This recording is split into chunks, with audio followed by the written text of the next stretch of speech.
Hello everyone, you might be wondering about the WoWHead background. To make things short, Volpera aren't a playable race as of yet, and the other model viewer is shit. So this will have to do until I figure things out.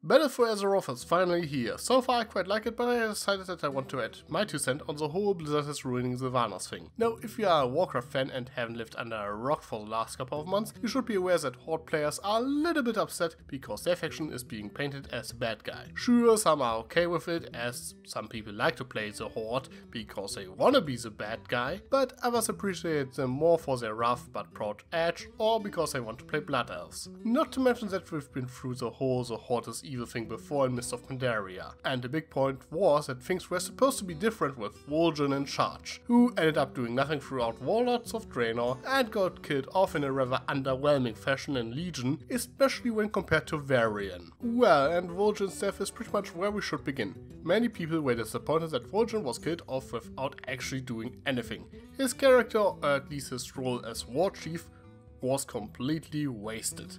The only notable thing he did was to name Sylvanas his successor, a choice that by all accounts doesn't make any sense, a fact that he himself lampshades. But the spirit told him to do so, so it must be right. No, besides the fact that I think that War Chief is a title that should be earned, that it should be a person people want to follow instead of someone who got named by his predecessor, especially by a dying War Chief who was obviously poisoned by Fel and a bit delirious. The fact that the spirit told him to pick Sylvanas and everyone just accepted it, as she is not exactly the most popular Horde leader, just seems like an ass pull. Now, things would have been different if we would understand why the spirits picked her.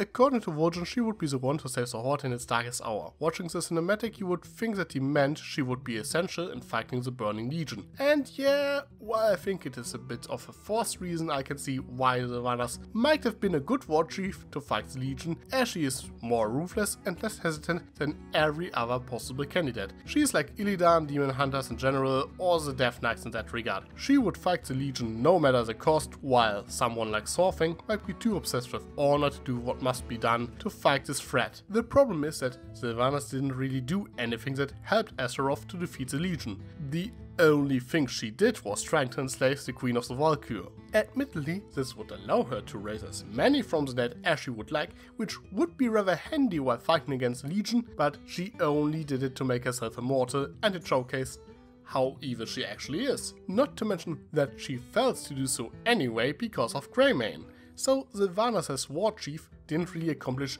anything during Legion. Now there's a case to be made that the spirits actually want Sylvanas to be War Chief to fight the Void and the Old Gods. And this might be true, but so far Sylvanas did nothing really that validates their choice. And now we get to the War of the Thorns and the burning of Teldrassil. Now people were rather pissed that the Horde started the war in the first place and blamed Sylvanas for it. Well, the thing is, they are right and wrong.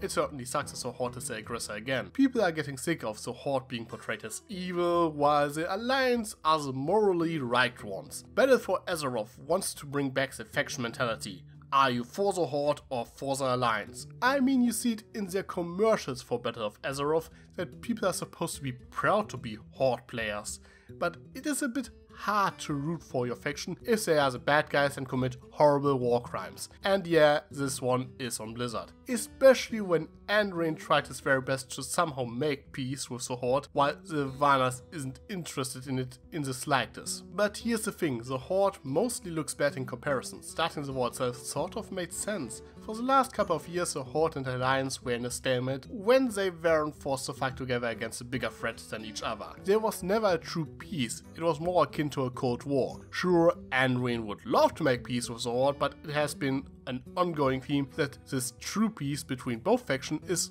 all but impossible, as there's too much bad blood between both factions. The only reason why there hasn't been an all-out war is that there always had been a greater threat, and that a war like that might end up destroying both sides. Varian had the opportunity to end the conflict once and for all at the end of Mist of Pandaria, but chose not to because in that moment it felt wrong to do so. Discussing if Varian should have had dismantled the Horde at this point is a whole different topic though. The point I'm trying to make is that Azeroth did indeed change everything. Whoever controls the flow of Azeroth would have an edge over the other faction.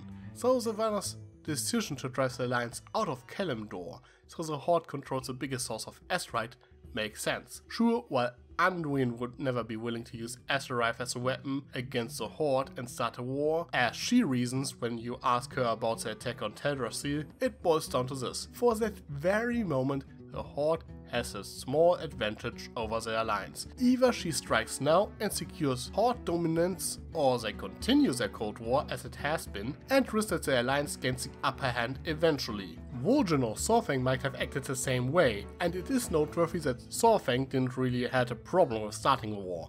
For Orcs there's honor and war and conquest, so pretty much everyone was on board with her plan. But what Saurfang didn't like were Sylvanas' methods to achieve victory, which culminated with the burning of Teldrassil. And yes, Sylvanas crossed the line there.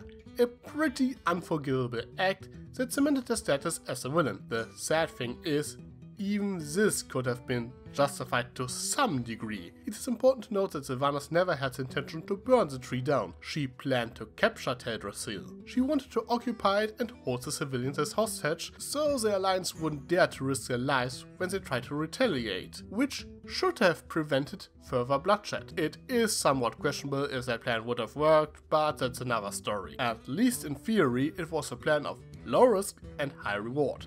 But then Sylvanas changed her mind and ordered them to burn the tree down. This could have been a justified decision. Teldrassil, by virtue of being a giant tree surrounded by water, is a natural fortress, and even with low numbers, the Night Elves might have been capable to fight the Horde off until reinforcements arrives. If that would happen, the entire war campaign would have been for nothing. So if Sylvanas would have said, we have to end the siege before the Boy King arrives, let's cut our losses and burn it to the ground, it would still be a horrible act, but at least a strategic, sound one. But instead she threw a tantrum because a random Night Elf dared to pity her misery and screamed like a madman to burn it down. As a result, her reason to burn the tree down feels incredibly petty and unnecessarily evil. The moment when she decided to burn the tree out of spite is what marked her as an unredeemable villain. Not that she has been a good person before, she has been evil ever since Arthas turned her into a banshee. The Forsaken were only part of the Horde out of convenience. They needed allies and the Horde a foothold in the Eastern Kingdoms. She kept a fucking demon around as her personal advisor for years, used biological weapons even though she was told not to do so, raised the death to create more Forsaken even though the Forsaken themselves considered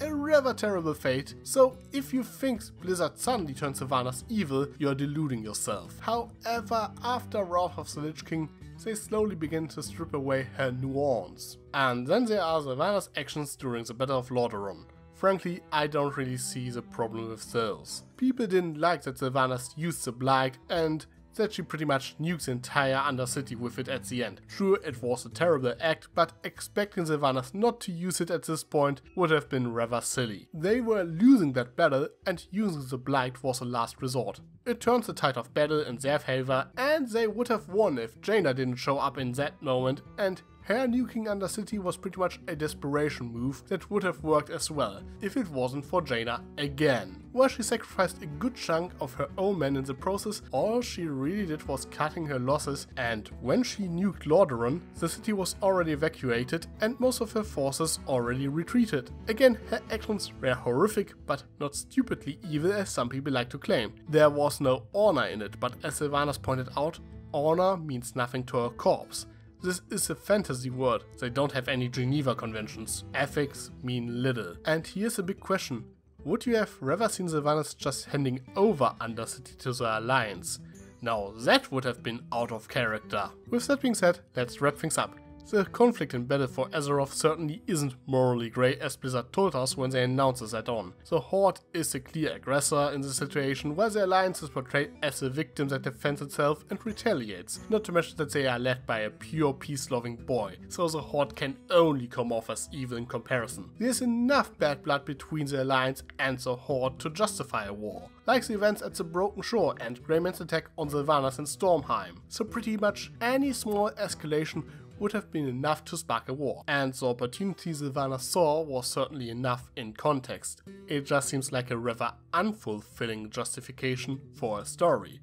At least I would have preferred something that would allow Horde players to root for their faction. Sylvanas' actions themselves are at least pragmatic. They are ruthless, but they can be somewhat justified, as the Horde would have already lost this war otherwise. The problem is that there really isn't that much nuance to it, and that little there is gets a bit ruined by Sylvanas being incredibly petty when she ordered the burning of Teldrassil. But what about you? Do you like how Blizzard handled Sylvanas? Let me know in the comments. Also let me know if you want to see more Warcraft stuff. I am Tricky Fox. Stay foxy. Sly as a fox, you got me under your spell. But you know I'll never tell that I know you know so well. Sometimes